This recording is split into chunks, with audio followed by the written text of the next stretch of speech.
The Fisherman and His Wife by the brothers Grimm. There was once a fisherman who lived with his wife in a pigsty close by the seaside. The fisherman used to go out all day long a-fishing, and one day, as he sat on the shore with his rod, looking at the sparkling waves and watching his line, all of a sudden his float was dragged away deep into the water, and in drawing it up he pulled out a great fish.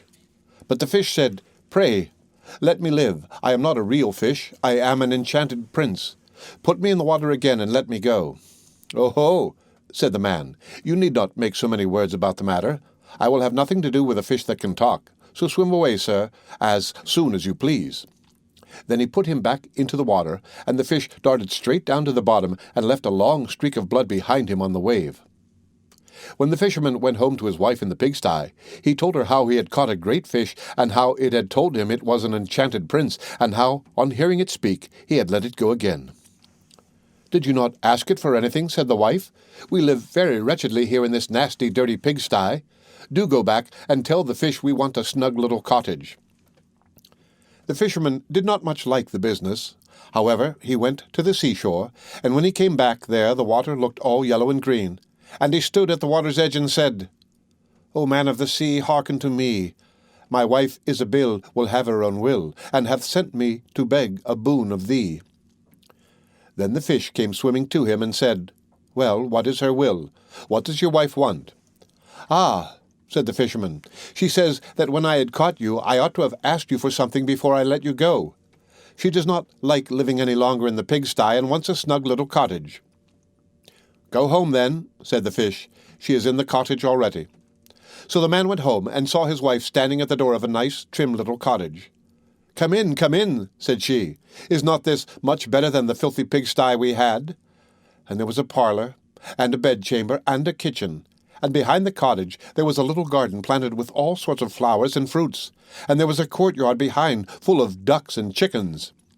"Ah," said the fisherman, "how happily we shall live now." "We will try to do so at least," said his wife.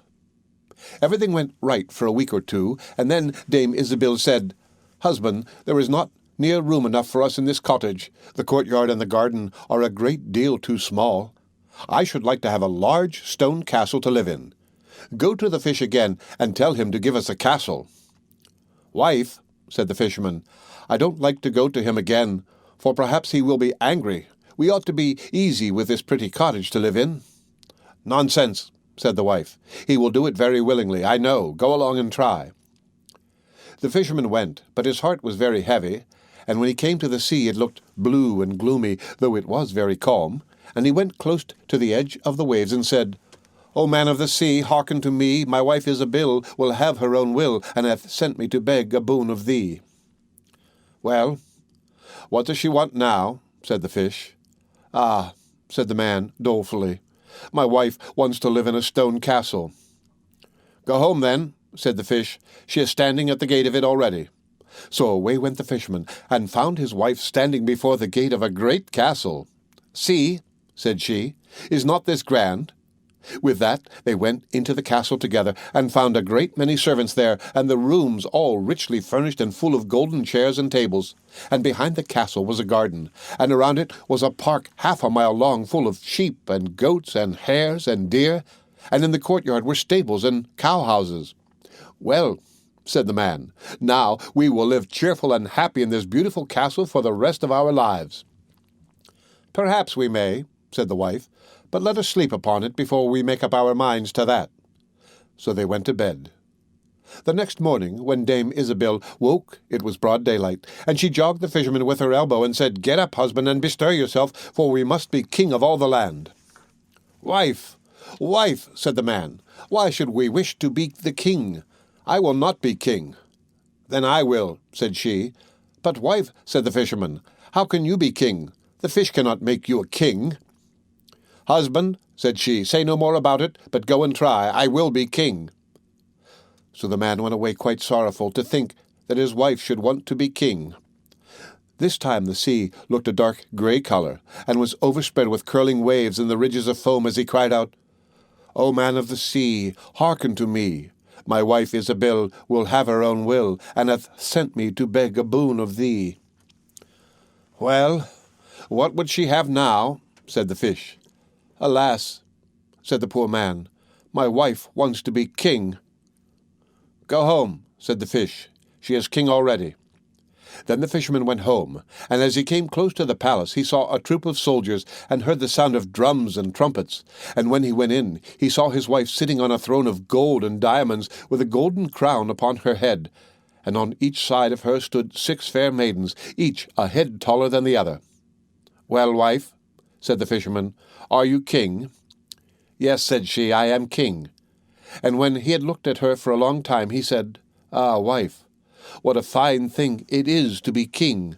Now we shall never have anything more to wish for as long as we live." "I don't know how that may be," said she. "Never is a long time. I am king, it is true, but I begin to be tired of that, and I think I should like to be emperor." "Alas, wife, why should you wish to be emperor?" said the husband. "Husband," said she, "go to the fish. I say I will be emperor." "Ah, wife," replied the fisherman, "the fish cannot make an emperor, I am sure, and I should not like to ask him for such a thing." "I am king," said Isabel, "and you are my slave, so go at once."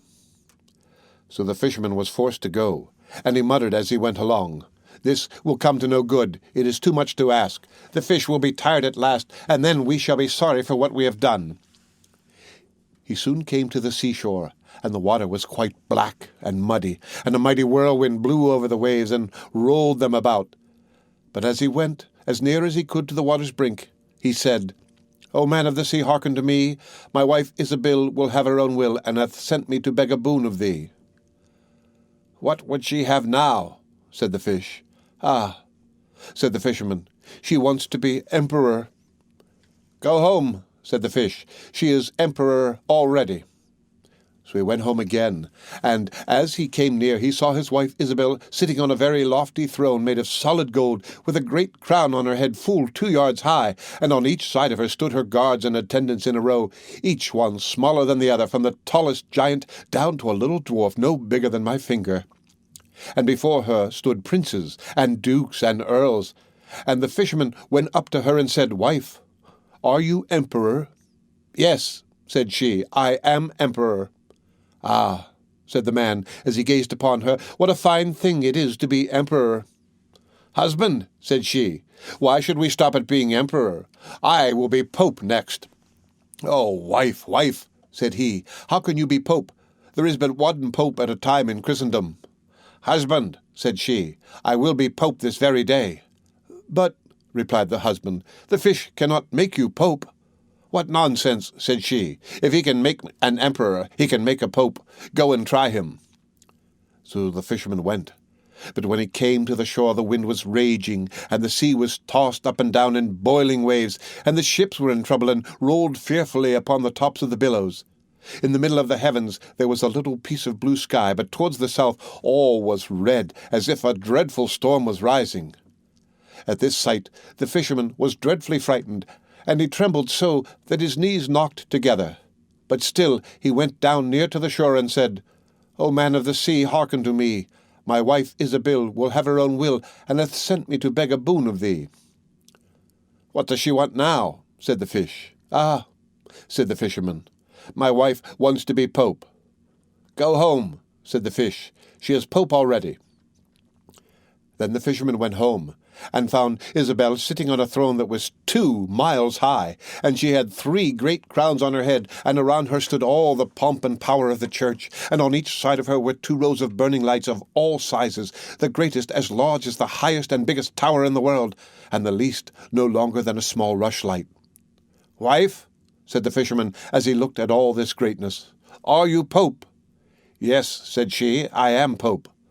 "Well, wife," replied he, "it is a grand thing to be pope, and now you must be easy, for you can be nothing greater." "I will think about that," said the wife. Then they went to bed. But Dame Isabel could not sleep all night for thinking what she should be next. At last, as she was dropping asleep, morning broke, and the sun rose. "Ha!" thought she, as she woke up and looked at it through the window. "After all, I cannot prevent the sun rising." At this thought she was very angry, and wakened her husband and said, "Husband, go to the fish and tell him I must be lord of the sun and moon." The fisherman was half asleep, but the thought frightened him so much that he started and fell out of bed. "Alas, wife," said he, "cannot you be easy with being pope?" "No," said she, "I am very uneasy as long as the sun and moon rise without my leave. Go to the fish at once." Then the man went shivering with fear, and as he was going down to the shore, a dreadful storm arose, so that the trees and the very rocks shook, and all the heavens became black with stormy clouds, and the lightnings played and the thunders rolled, and you might have seen in the sea great black waves swelling up like mountains with crowns of white foam upon their heads.